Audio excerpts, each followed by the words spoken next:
Hello friends, welcome back to your own channel. Today I am going to explain a movie called Girl in the Basement. This movie is based on true events. We see a woman and a girl on her lap. The girl seems to be having difficulties in breathing and they're heading to the hospital. Sometime later they finally arrive at the hospital, and while carrying the girl inside, the man warns the woman to keep her mouth shut and not to say a word. They get inside the hospital and ask for help. The nurses quickly take the girl for treatment while the woman watches from the window. The scene then changes. We're taken 20 years back into the past and we see a family eating at a table. In the family are husband and wife Dawn and Renee and their two daughters Amy and Sarah. Sarah says she is going to a campfire party, but Dawn doesn't allow her to go because she didn't ask him for permission and he commands her to go in her room. Sarah is rebellious and she sneaks out from the house. Her motorcycle riding boyfriend Chris has come to pick her up. They share a kiss and then head to the party. They enjoy the party and spend some time with each other in the fields. Chris plays the guitar and sings a song for Sarah. Then he confesses his love for her and she also says that she reciprocates the same. Meanwhile, back at home, Renee, unknown to the fact that Sarah is not in her room, tries to console her daughter from behind the door, but when an angry Dawn comes and opens her room with the keys, only to find out that Sarah has sneaked out from the window. Dawn seems extremely pissed at his daughter. In the next morning, Dawn is sitting at the front door and when Sarah comes home, he notices Chris. Sarah tries to enter the house from the back door, but Dawn calmly asks her to come from the front, but when she tries to enter, he angrily demands answers from Sarah. Dawn asks her that when did he give her the permission to date someone, to which she replies that's none of his business and tells him that the day she turns 18 she's gonna leave and run away. After hearing that, he screams at her and reminds her that she will have to obey his rules as long as she lives in his house. Renee comes and stops the argument. Sarah quickly runs into her room. Sometime later, Amy comes to check on her and they talk. Amy advises Sarah not to argue with Dawn. Sarah says he's crazy and somebody has to stand up to him. While the girls are talking, their mother Renee also joins their conversation. Sarah reveals her plans to move out on her own when she becomes 18. She tells Amy and Renee that she will start from Florida and travel the world. As they speak, Dawn also overhears their conversation. Dawn, upon hearing their conversation, makes some evil plans. He starts by cleaning and preparing a bomb shelter in their basement, in which he intends to lock Sarah, so she can't leave him. 3 months later, Sarah has now completed her graduation and her 18th birthday is also very close. One day Dawn is trimming some garden trees and Sarah is speaking with Chris on the phone. Renee comes and asks Sarah about Dawn. Sarah tells her that he's in the garden. Renee says she's worried about him because lately these days he is spending too much time in the basement. She wants to know what he does down there, to which Sarah replies that she should go herself and check the place out.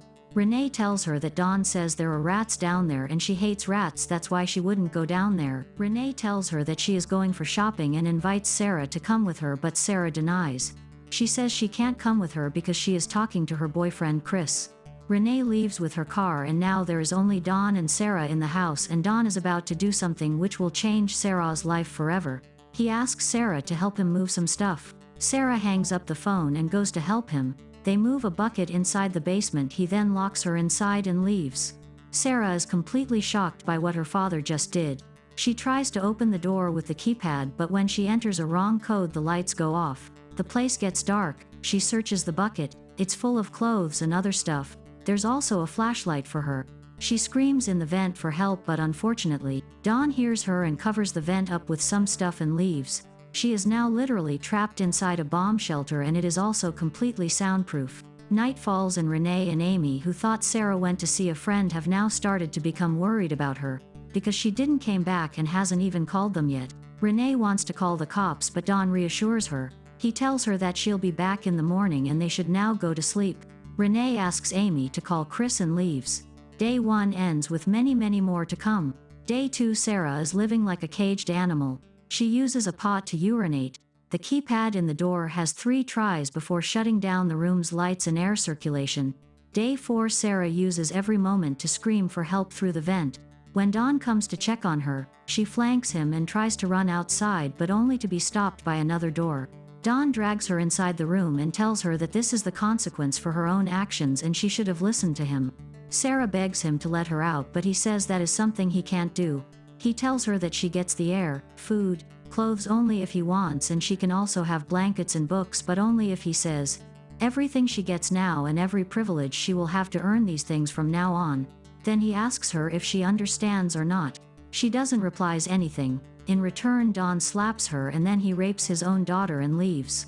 Back in the house, Renee has called the cops and she tells the officer that Sarah wouldn't just leave like this and something might have happened to her. Don comes and persuades the officer to think that she has run away from home. He also tells him about her plans to start from Florida and travel the 50 states when she becomes 18. Renee says that it was not her plan, it was just a dream, plus she hasn't had her birthday yet and she wouldn't just leave like this without even saying goodbye to her. The officer tells her that Sarah soon will turn 18 and she has the right to go to any place as she pleases, and he has seen these kind of cases. There's nothing much they can do about it. It is day 7. Sarah is bruised and battered. To get herself through the trauma she's experiencing, she thinks about Chris and the night they spend together. We get to see a conversation. She tells him about her plans to leave when she turns 18. Chris tells her that he loves her and wherever she goes he will also join her. They both make a plan to travel the world in the motorcycle. Sarah wants a pink helmet and Chris agrees. The scene changes and ironically Chris shows up with his motorcycle. He also brought the pink helmet which he promised to Sarah. He questions Don about where Sarah is and asks if she has called them yet, but Don lies to him. He says that she ran off with another man named Stevie. He tells him that she always talked about leaving the house with Stevie. Upon hearing this, a heartbroken Chris leaves with the helmet he brought for Sarah. 21 days have passed and today is Sarah's birthday. Don goes downstairs. He gives her a birthday cake. He gives her a red dress as a birthday gift and forces her to put it and asks her what she wants. Sarah says she wants to be released, to which he says that it is too early. Then she asks for a TV, to which she says that she has to earn it. Then she asks for a clock and he agrees to that, and when she calls him dad he commands her to call him Don from now on. Then he asks her to come closer and probably she gets raped again. Day 38. Sarah makes a plan to kill Don with a lid of a beef can. She makes a weapon from the can lid attached to some wood and waits for him to come down.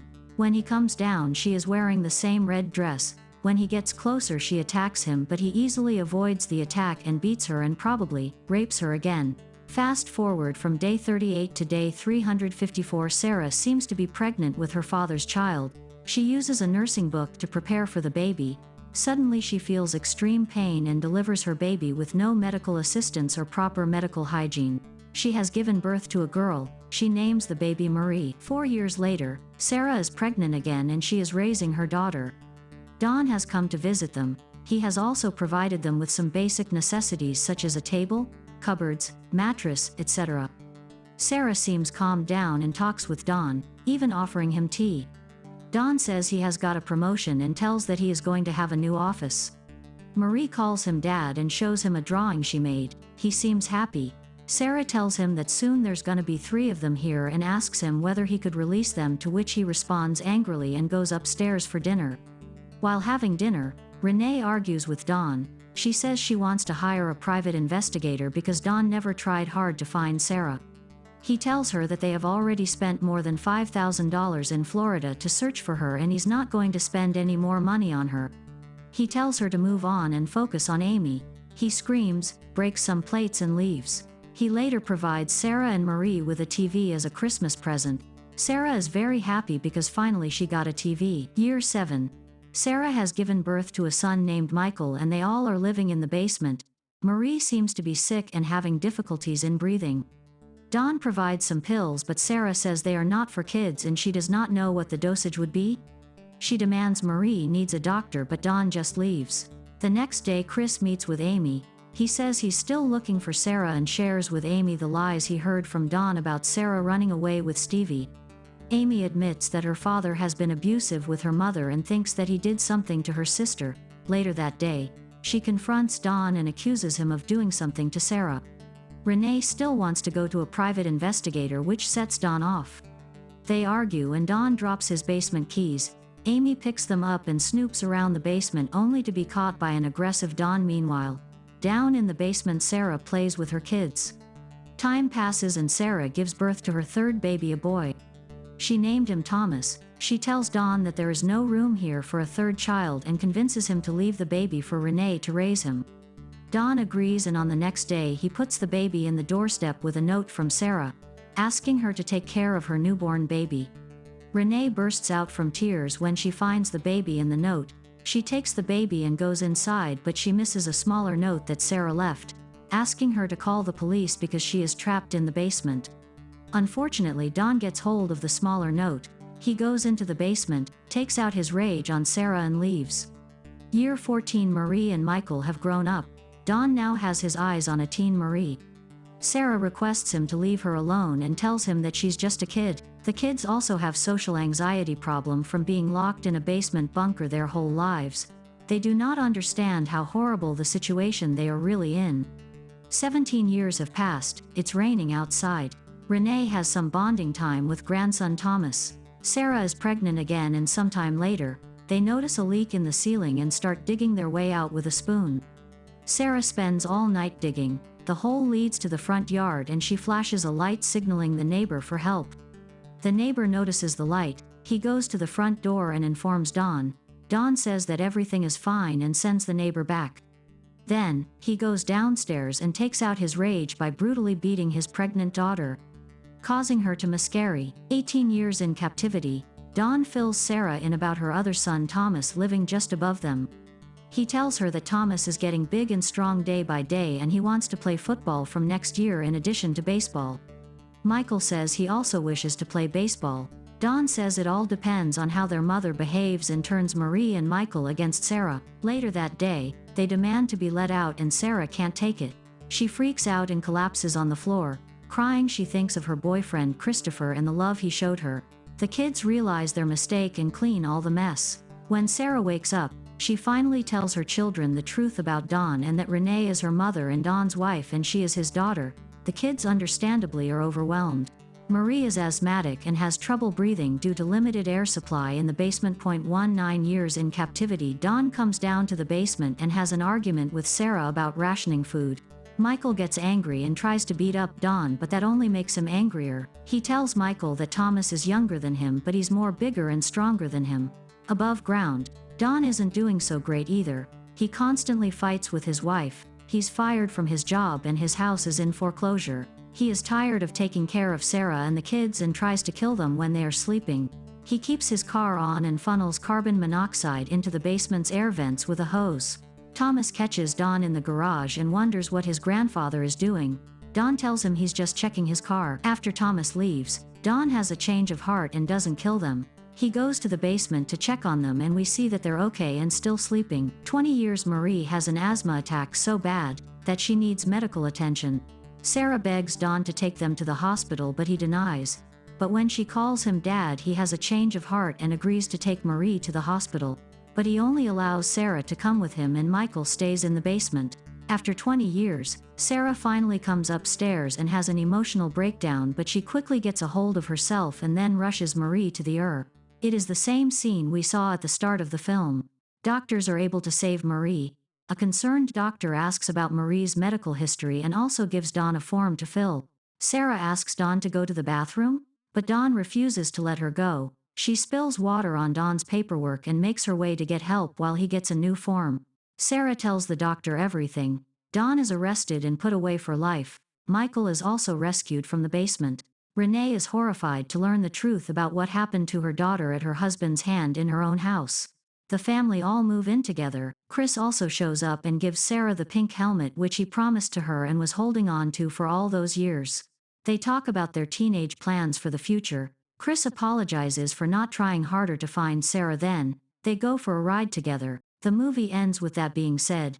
If you enjoyed the explanation, make sure to subscribe to the channel and turn on notifications by pressing the bell icon. So, see you guys in the next video. Take care. You're blind.